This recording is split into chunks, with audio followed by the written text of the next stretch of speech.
था पहले से कि ये प्राइम मिनिस्टर डब्बू प्राइम मिनिस्टर है, ईमानदार है, पढ़ा लिखा है, परंतु रीढ़ की हड्डी नहीं है। ये तो पहले दिन से सबको पता है। जब इसको बनाया गया सबसे पता है। ये तो अपने बल से तो नहीं बना प्राइम मिनिस्टर, ये सोनिया गांधी के बल पर बना। सोनिया गांधी खुद नहीं बन सकी। आपको तो उसने झूठ बोल दिया कि मैंने त्याग कर दिया। वास्तविकता यह नहीं है। 12:30 बजे 17 मई को राष्ट्रपति ने मुझे फोन किया, कहा कि क्या कर रहे हो? मैंने कहा खाना खा रहे हैं। तो कहा तुरंत आ जाओ, 15 मिनट में आओ।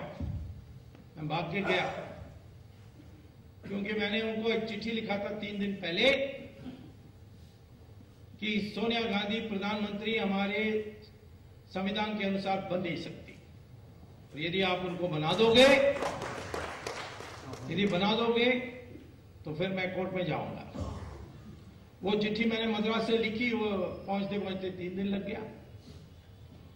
और टेलीविजन में आ रहा था कि 5 बजे 17 तारीख को 5 बजे सोनिया गांधी को राष्ट्रपति ने बुलाया है सुपुर्द करने के लिए सरकार।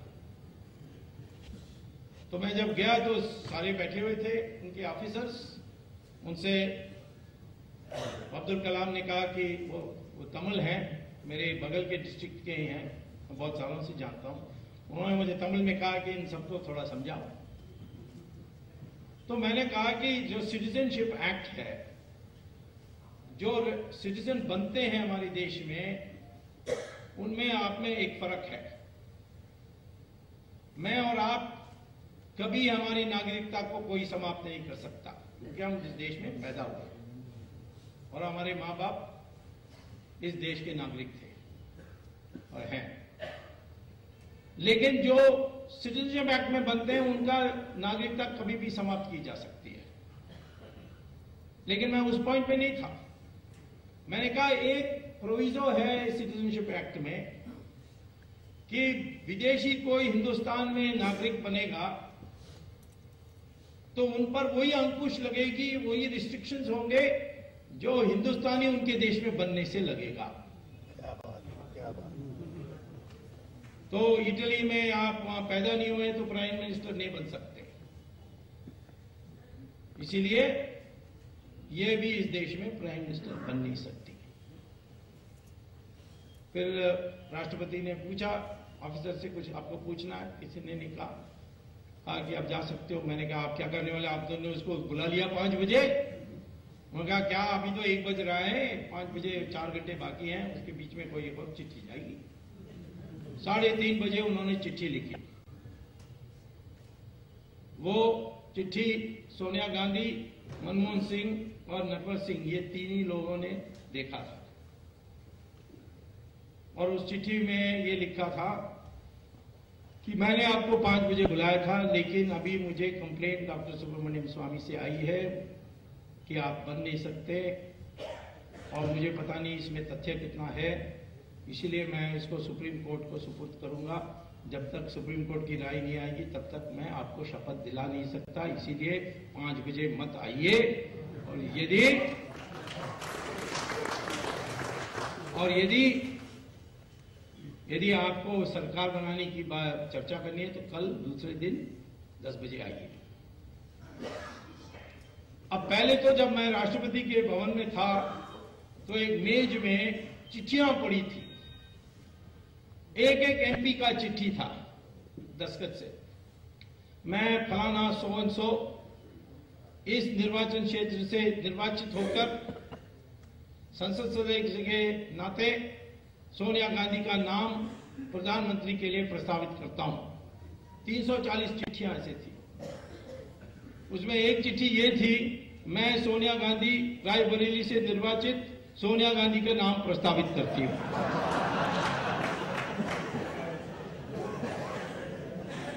ये झूठ बोलती है।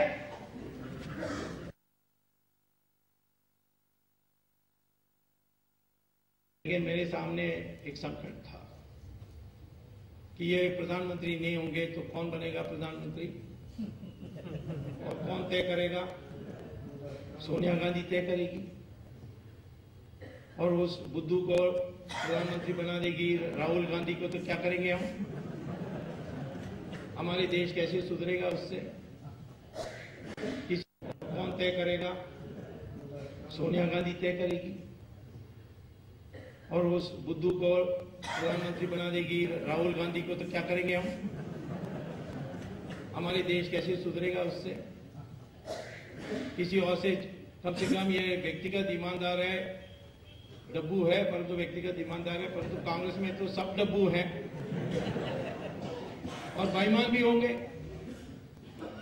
कम से कम ये व्यक्तिगत ईमानदार है, डब्बू है, परंतु व्यक्तिगत ईमानदार है, परंतु कांग्रेस में तो सब डब्बू हैं और बेईमान भी होंगे। तो या इस सरकार को हटाने के लिए कुछ उपाय ढूंढनी चाहिए या फिलहाल इनको रहने देना चाहिए। लोगों का बड़ा ये हो गए, पलटी मार दिया, ये कर दिया, तो मैंने किया। महाभारत में भीष्माचार्य ने द्रौपदी का वस्त्र हम देखते रह गए,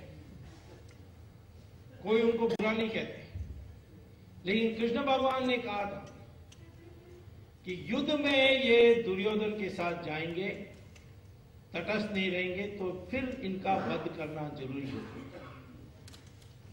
लेकिन इन्होंने ये जो किया है गलतफहमी में कि उनका वचन क्या था और वो क्यों विवश थे, ये सब उनके बारे बुरा कहा जा सकता है, परंतु उनकी ईमानदारी पर कोई ठेस नहीं पहुंचा सकता।